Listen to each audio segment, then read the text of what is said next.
Tonight, the colorism conversation continues. And because I had been in an all-white school, I wasn't comfortable around my own people. I equated like darker skin and all that with people who I was afraid of. It's all about proximity to whiteness, and it goes as far as facial features, wide nose, big lips, things like that, dark complexion. Creates this unfair life for dark-skinned Black women, like all together, like the whole life is completely different because of something they can't control, like being dark-skinned. But there have been girls who literally told me they didn't like me because I was light-skinned. These are Black girls. Started in middle school, the girls would pick at me, you think you better than us or this and that, or had that perception that I was a light-skinned girl. So with that perception that they had, that's when the picking and the bullying would come in. Some light-skinned women, I feel like, do think that they're prettier because it was like that for so long. But the ones that were just like us, just being equal, like, damn, they don't have no dark-skinned women. So they kind of start jumping on the train too. Parents had locks, we had locks, but it was one of those things that you're gonna love your hair in all forms. If I wear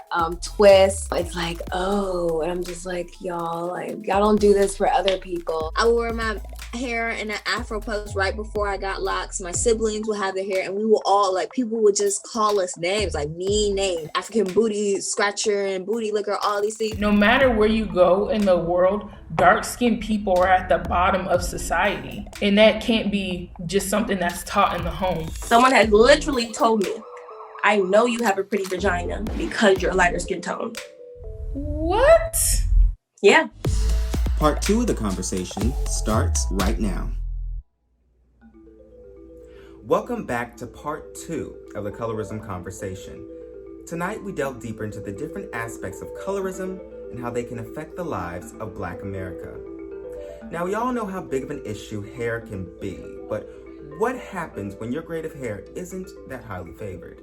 Watch as my colleagues tell us their experience.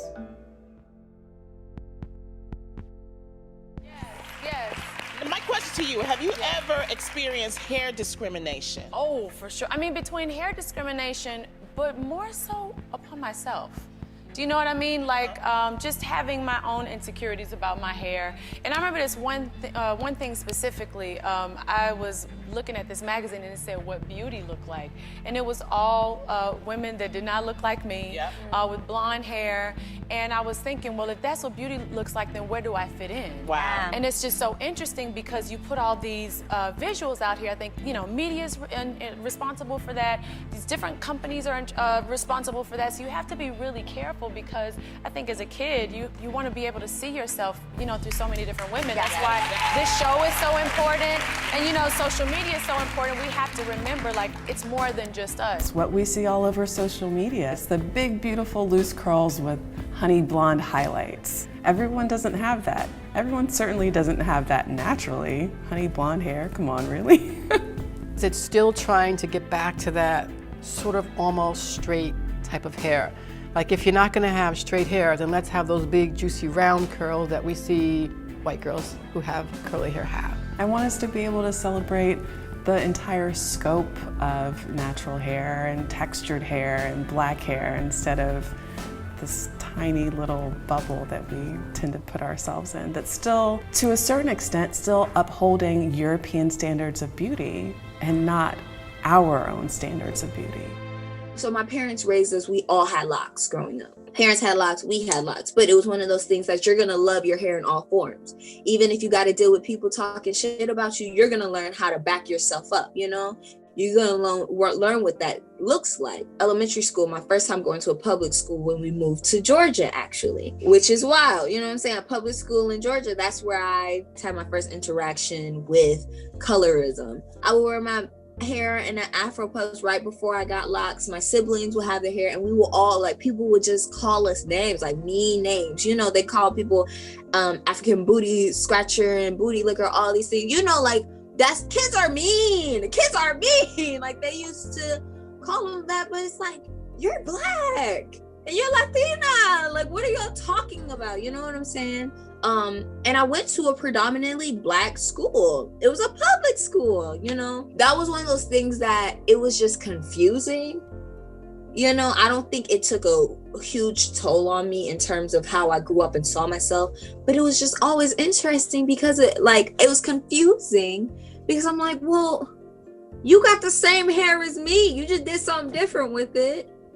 But I've always thought like that growing up, like, well, that just doesn't make sense. Like, and like I would cry now. Don't get, it hurt my feelings when I was younger.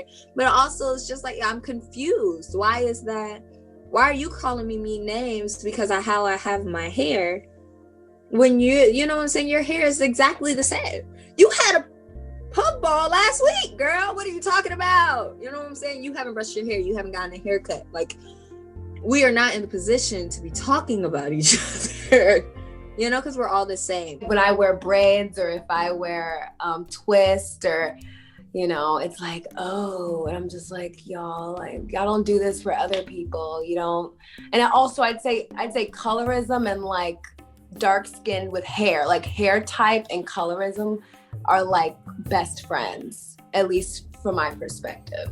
If you're a dark skinned girl with, and there are people who are darker than me and gorgeous, and I know that they experience it as well. It doesn't mean that you don't like yourself inside, but if you're constantly kind of getting a second after look in your environment, I think it does take a toll on you after a while. Like, I've had some people tell me that my hair look like this because I'm light skinned.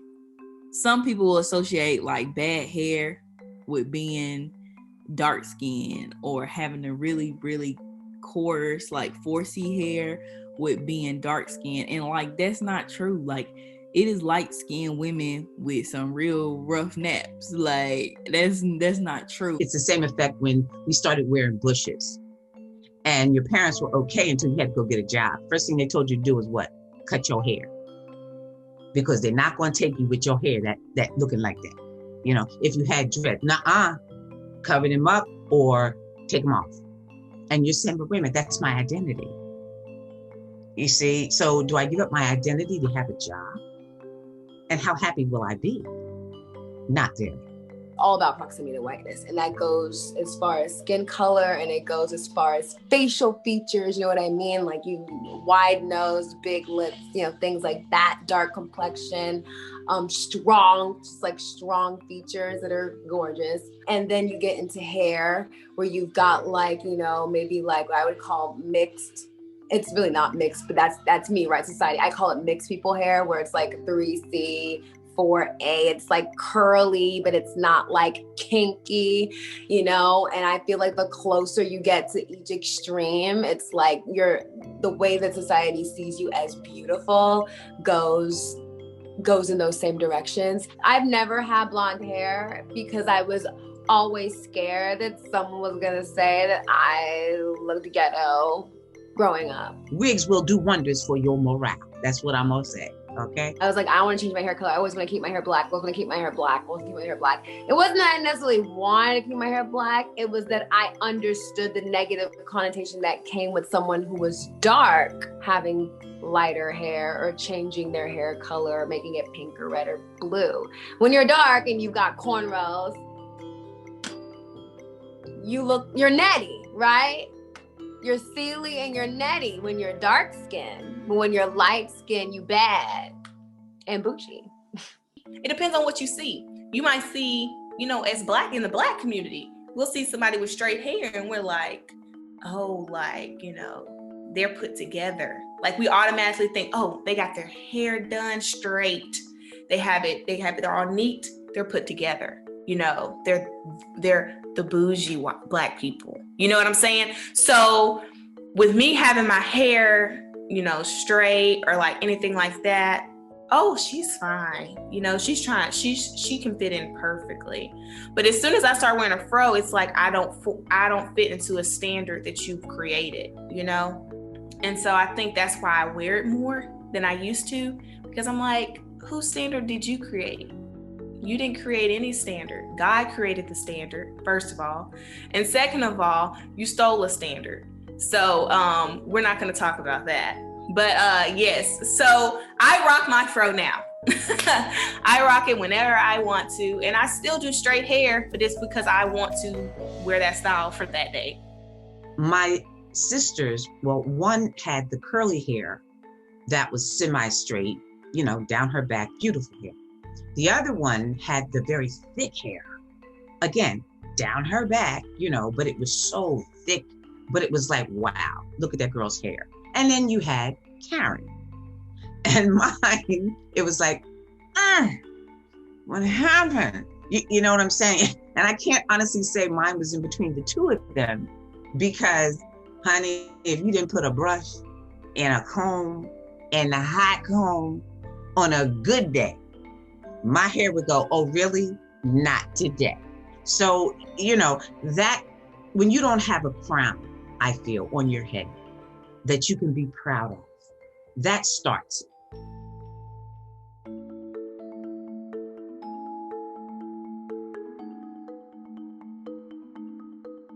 But the thing about passing, for those who did pass, and Lita was saying this for her family, once you pass, the decision to pass means you giving up your whole entire family, that you can never go back.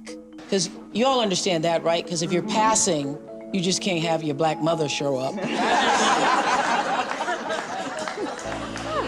You just cannot explain 4 black women in your kitchen all of a sudden. Well, I experienced this early when I was shifted from one parent to the other, and I came to live in Milwaukee with my mother, who was rooming with a lady, and my mother has another daughter, so I have a half sister who was light-skinned and younger than I, and they were allowed to stay inside the house, and I was forced to sleep outside in the hallway because I was the brown-skinned person. And my mother did it just because otherwise we'd have no place to sleep. But the place was owned by a white, not white, but I thought she was white, Ms. Miller, who also passed and just didn't want the brown-skinned child in her house. It's just really racism passed on to ourselves. That's what it really is, in a very strong way. But then the flip side of that is within the Black community, Black girls that's also lighter skinned, I felt like kind of stuck together because it was relatable and we could make little jokes of like, oh, like, we can wear this, that, and the third. I feel like lighter skinned girls would do things like, I can wear bright red lipstick because I'm lighter skinned, but I had dark skinned friends who would be like, she doing that because she light skinned. Or, girl, I can't do that. And it kind of felt like there was a little bit of a divide there because, I have dark-skinned friends. Some of the people that are very close to me are dark-skinned.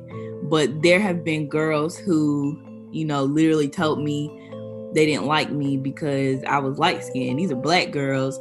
Or, like, girls that would be like, she thinks she cute because she light-skinned. And people started associating beauty with light skin. But then the flip side of that too is that usually 2 light-skinned women, they don't always get along because then it comes a thing of, well, she not prettier than me.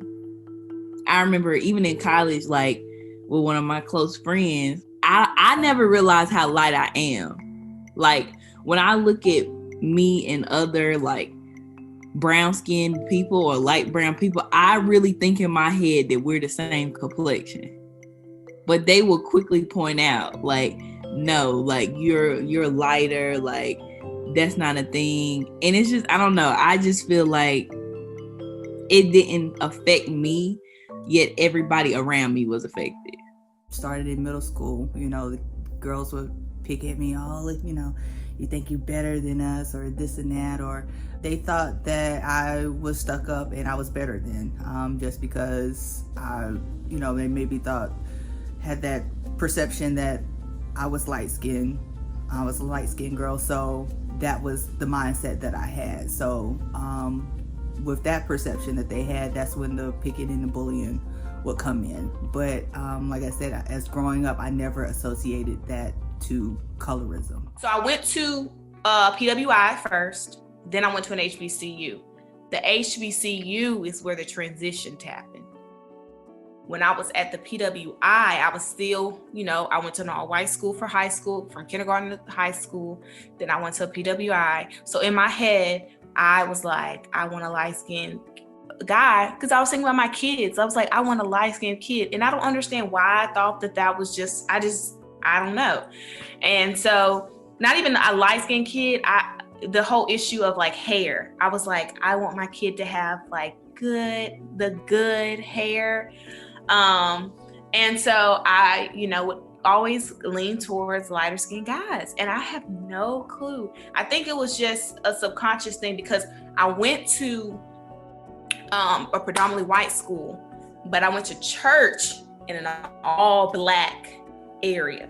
So all my friends from church were black. I realized later in life, probably around, because I have 2 undergrad degrees and then a graduate degree. So probably around when I was at the HBCU, I realized that Black people terrified me. And I was like, whoa. Like there was this really weird feeling to where, you know how if you walk into a room, there are certain people you feel uncomfortable around just automatically. And because I had been in an all white school, I wasn't comfortable around my own people. So I equated like darker skin and all of that with, people who I was afraid of.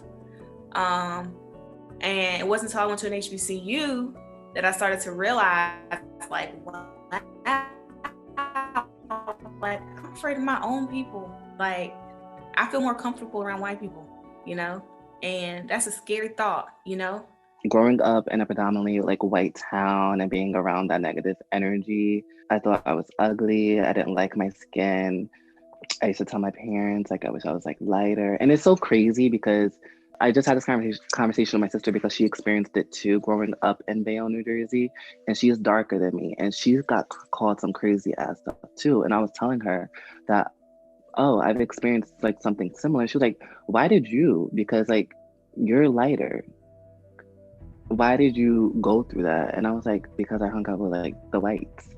But like even in like the modeling industry, because I work for Aloe, which is a yoga clothing company.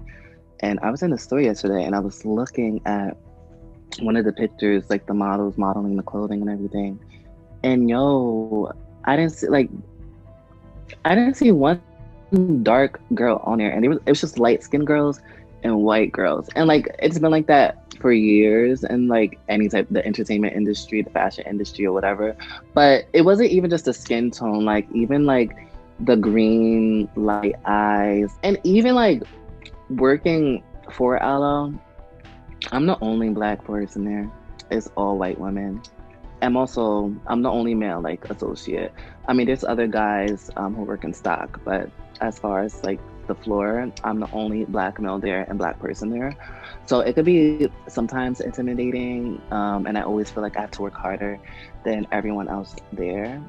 They hold me to like a pedestal, but just being in that store yesterday, I was like, y'all really don't be showcasing like darker skin tones, which is so crazy to me. I definitely feel it's comfortability, because for me, I went to the culture of being around, Black people, and outside of in church, I grew accustomed to it. But like going to a football game or something like that, the culture is totally different. White people are very like, I guess like, I don't even know because they don't really have a culture. They are to themselves kind of, and just like that. And like I equated, joking and janking, and I think it was my own personal thing because I knew I couldn't be that type of person. Like all the people at my church, they were good at janking. Like they could make a joke about somebody, they could talk about you, and y'all were just playing. And I felt like I didn't fit in with that. I felt like I couldn't do it. I didn't feel adequate enough. Like the dancing, like I grew up dancing, but like stands and stuff, like HBCUs. I don't think I could do that, so like all that kind of stuff was like, I didn't feel like I could fit into that culture. And now it's like totally different. It's kind of crazy. But like, if I would have grew up in that culture, then I would have not known any difference. you know? Being the lightest out of all of us. I mean, of course, my mom's light skinned, my brother's light skinned, my grandmother on my mother's side is dark skinned, grandfather on my mother's side is light skinned. It's like, you know, no, I'm not mixed. I get it all the time because especially with the color eyes that I have and the color hair that I have a golden brown hair and hazel eyes. That's the first thing that they do think. And sometimes that kind of irritates me because it's like to be this fair skinned to this light skin, it's like you automatically go to, oh, they must be mixed. They're a light skinned version of black. They must be mixed. No, there are light skinned blacks throughout history. Why do you always have to go to that option of being mixed in order for me to be associated as black? So it's like sometimes, you know, when you look at a lot of the activists that are out there, they are dark-skinned blacks. And it's just like, okay, well, people automatically perceive me as mixed. Am I black enough to be like, I'm black and I'm proud? So that's something that I've kind of had to get over on because I have to realize that my ancestors were black. Yes, I'm black and I'm proud. I'm not mixed. I do have some white ancestry in me, clearly. I mean, hence the tone, but I am a black person. We all come from a black woman. So just me having to realize that allows me to say, look, I'm not too light skinned to say that I'm black and I'm proud. Coming up, colorism is a baby. It's like a baby of racism and white supremacy. You know, dark-skinned people who have self-hate, who hate the fact that they're dark, need to begin to do some self-healing and reflection. I think we need to really, as people of color, reassess the importance of just being who we are.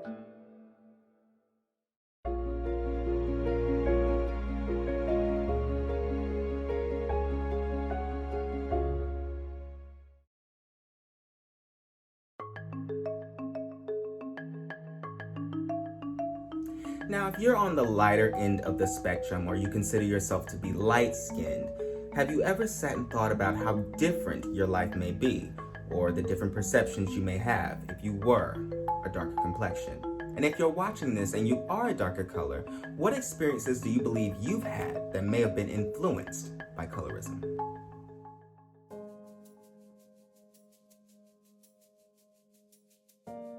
I recently had a makeup artist say to me, oh, well, you know, your skin can take anything. It's so tough. I have very sensitive skin. You know, it's just misunderstood. Yes. And so that definitely then plays itself in so many different ways. Yeah, he's mistaking melanin for steel. Yes, yeah. And it is not. It is not, you yes. know? The more dark-skinned women that are present and working, the better, you know, and I think it's about there being a change in the demographic behind the camera as well. Absolutely. You know? And that's how then things will truly change. I used to manage pools, lifeguard, all of that. And I was managing, and it was these two dark-skinned girls. They were from Africa. They were visiting somebody, and they was at the pool playing around, and they kept like staring at me. And I'm like, why is these little kids staring at me? Like, what they want? And then I hear them talking, and they was like, see, if we start bleaching, we can look like that.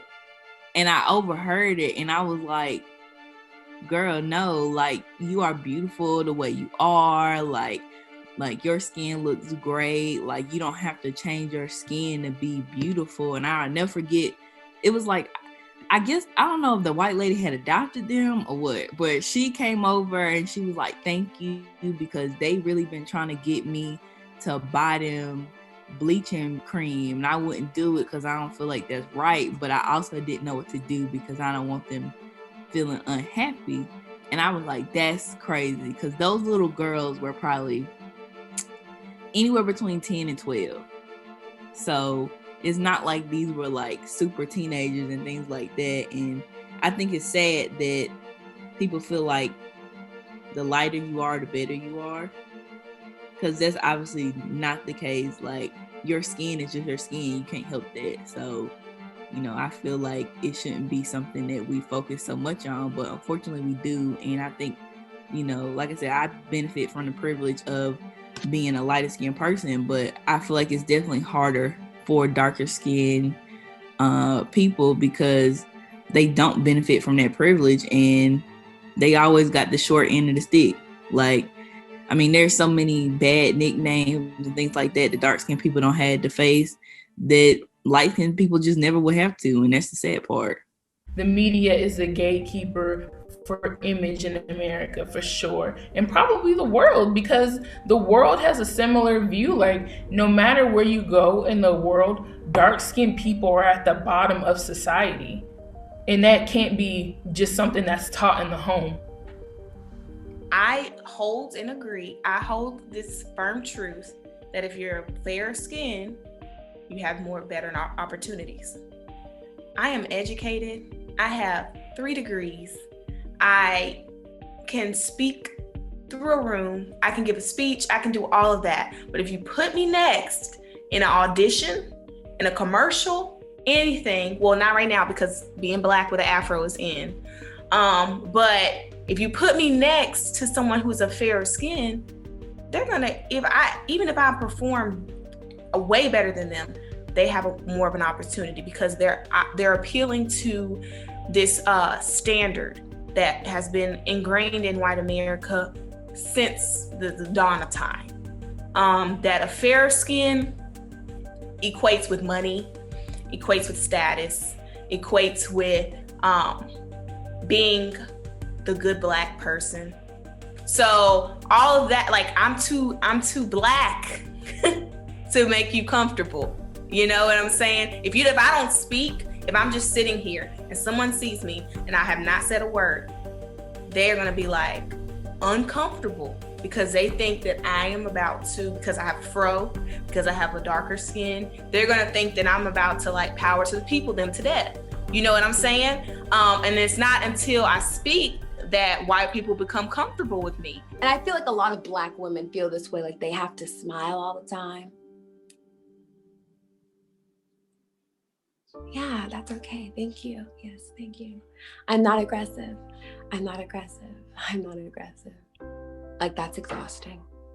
It's exhausting. And as soon as the smile fades, the energy in the room shifts. Is everything okay? What's wrong?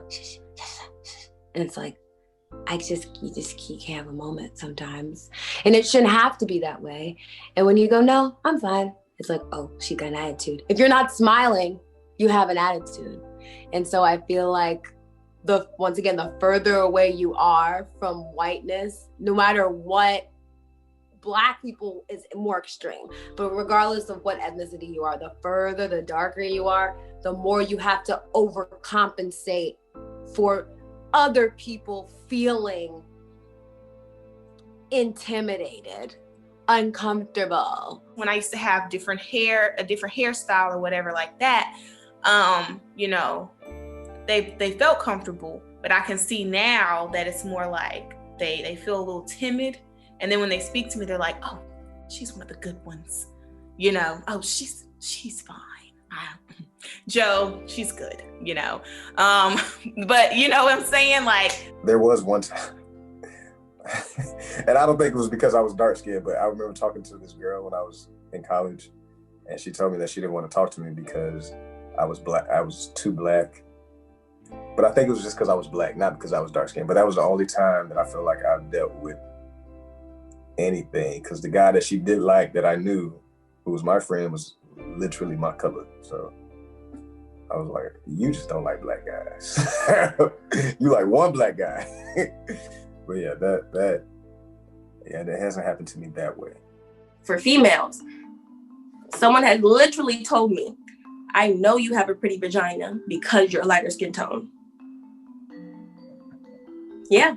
And then like me and a couple of my friends, this was maybe when I was still in high school when this happened, but me and a couple of my friends talked about it afterwards. And one of my guy friends, who at that time it made me uncomfortable, and I wish I would have spoken up. But one of my guy friends even said, you know, I can't date someone darker skinned because of that, because they always, their vagina will be a different color than their skin tone. And now, as I've gotten older, and I've dealt with guys sexually, none of them have ever said anything about my vagina, what it looks like, because every vagina is the same if you taking care of your vagina. So, like, it don't matter if it's yellow, purple, blue, gold. If it's healthy and it smells good, it's okay. So I think that was definitely a crazy one to me, that guys are like, oh, you know, if you're darker skinned, then your vagina isn't right. Well, it creates this unfair, I want to say unfair life for dark skinned Black women, like all together. Like the whole life is completely different. The experiences are different because of something they can't control, like being dark skinned. Anytime we do see a Black skinned woman, or we have in the past, it would seem like they were just always degraded in some kind of way.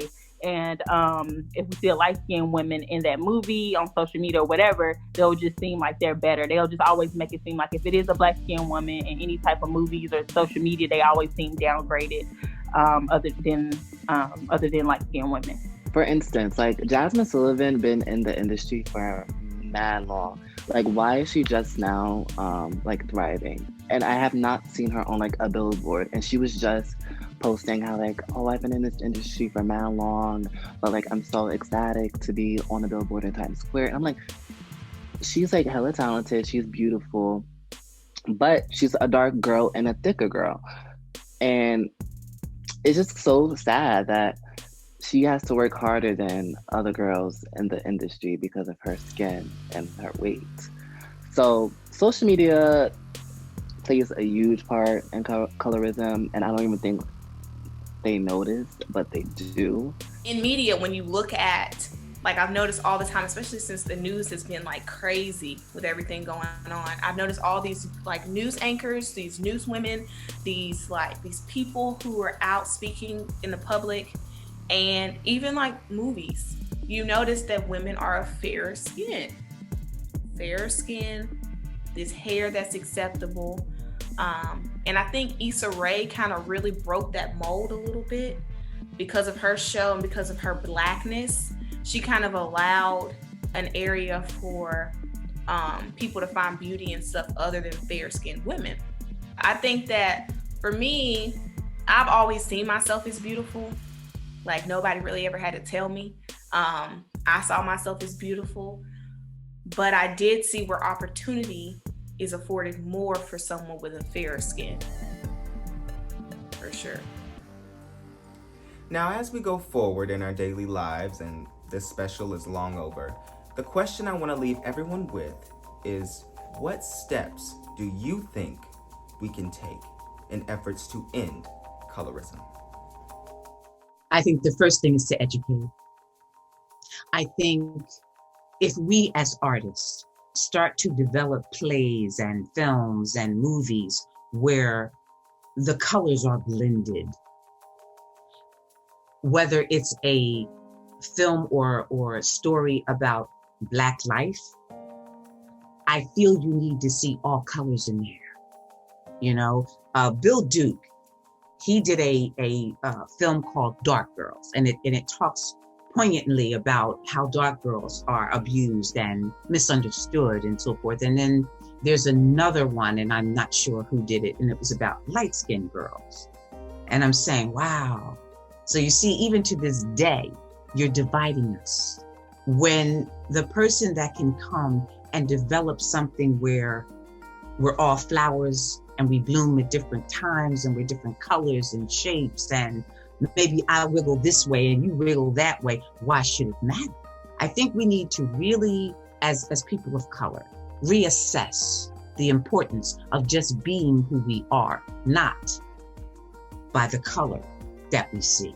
Because we're doing the same thing we're saying other people are doing to us. It's just, as we say, migrated into this. We are already victims of racism and servitude.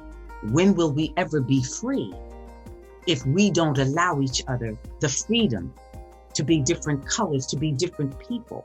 I do know that it starts with mindset and perception, and it's going to take a lot to shift the mindset because it's literally been centuries in the making, and not just here in this country, but in several other countries.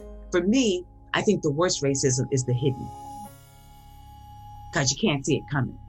And before you know it, it's right there smacking you in the face. And I think that we as people of color, we've adapted to that.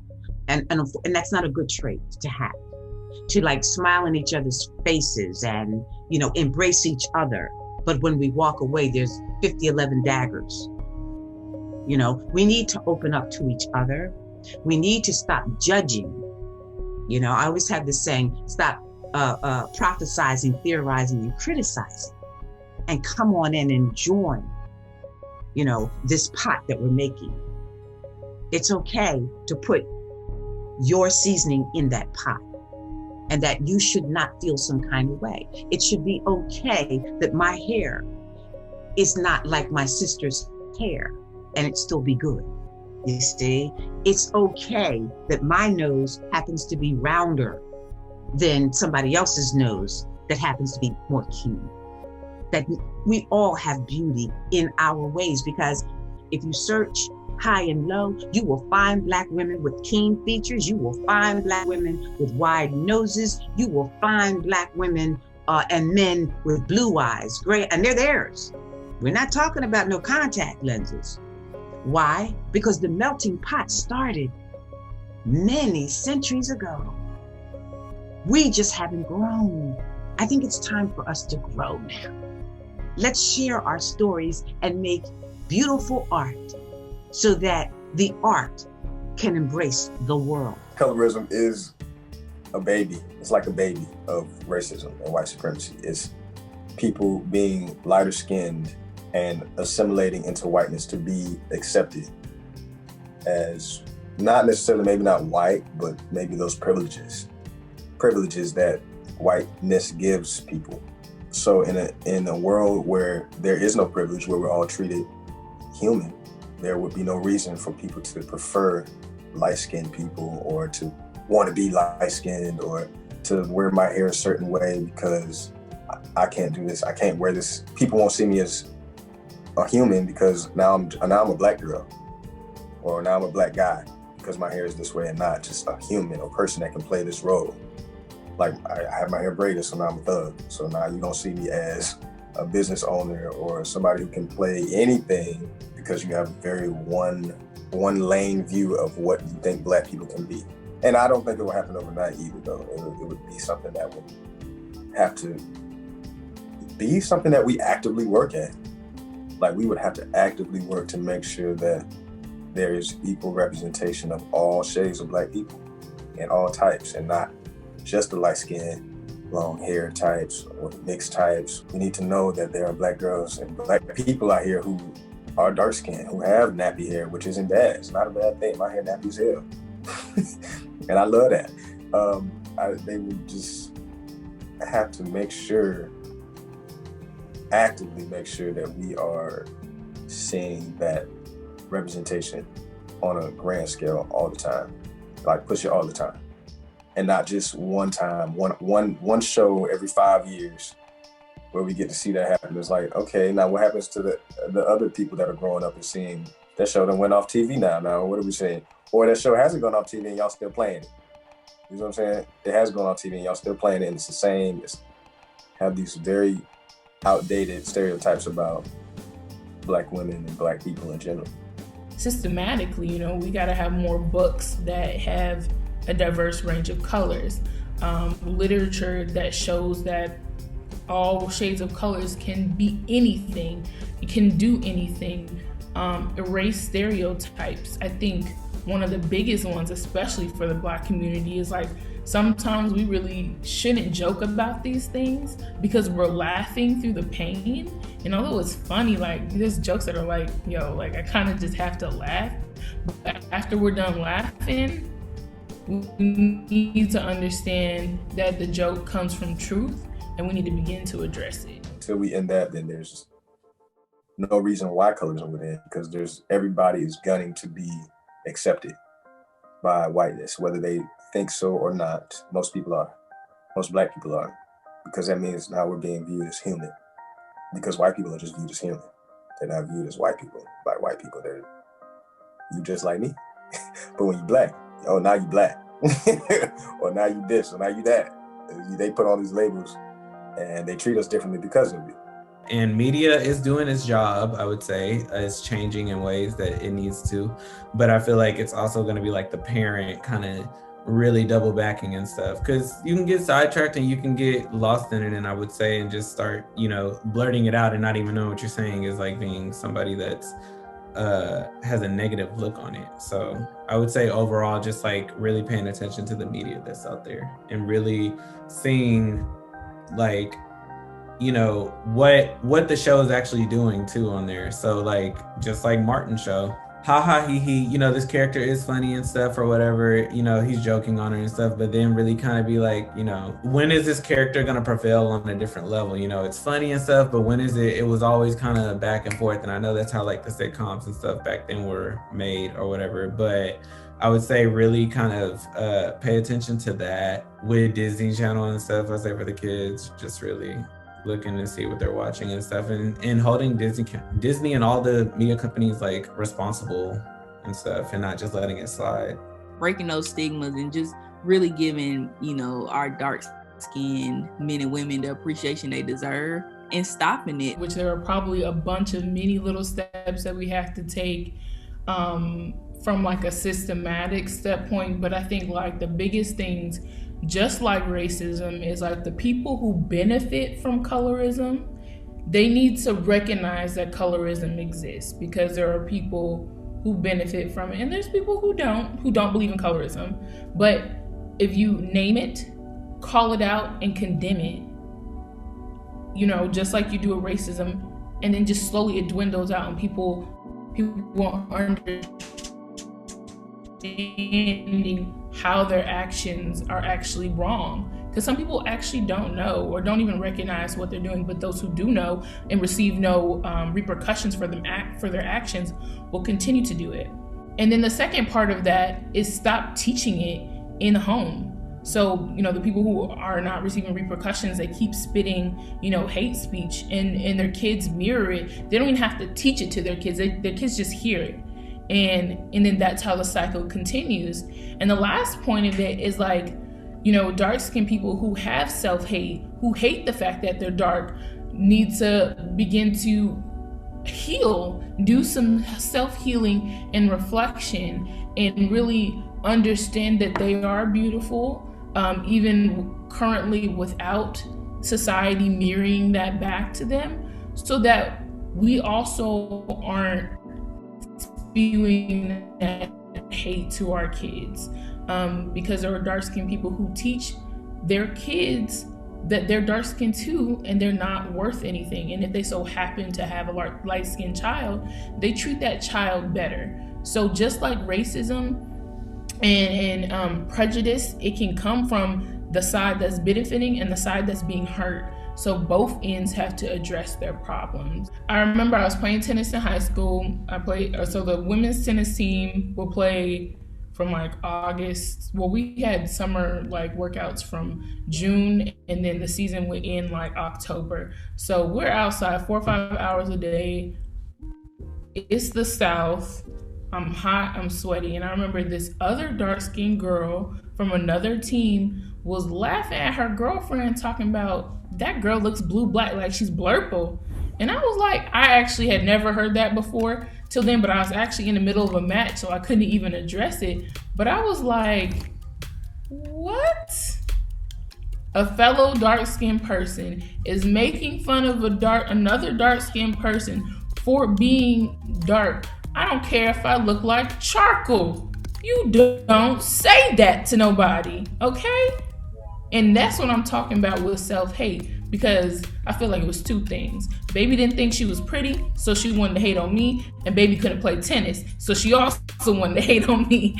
But like those type of name calling, we should not within the community be calling each other names based on our skin tones, because of the hate that we get from other people. It's like we should not be putting that hate on each other. For us to allow that seed to grow within our society, to where if I go down the, I've grown up in a Black community, been around Black people all my life, but for me to feel like I might not be Black enough because my fellow classmate or my fellow friend who's also Black but of a dark skin tone, looks at me and thinks that I'm, stuck up or think that I'm better than them, when that's not the case. It's kind of hurtful. And also to the fact that we like to put this label on as, field slave, house slave. The lighter you were, you was going into the house. We were still slave. We might have a different environment. No, we wasn't in the field. We was in the house. That's still a battle on its own. We were still a slave. The paper bag test.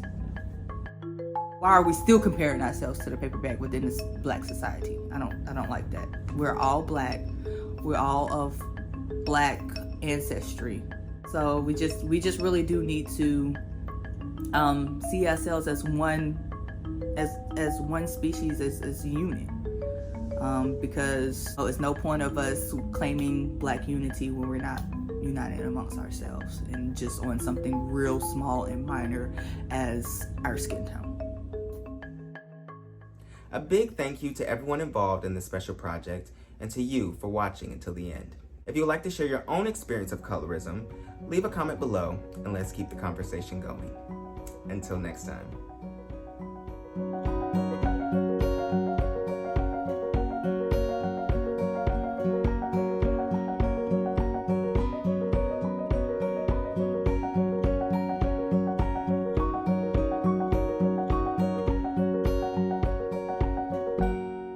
To see never-before-seen footage from tonight's conversation, subscribe to the YouTube channel so you'll never miss my next upload.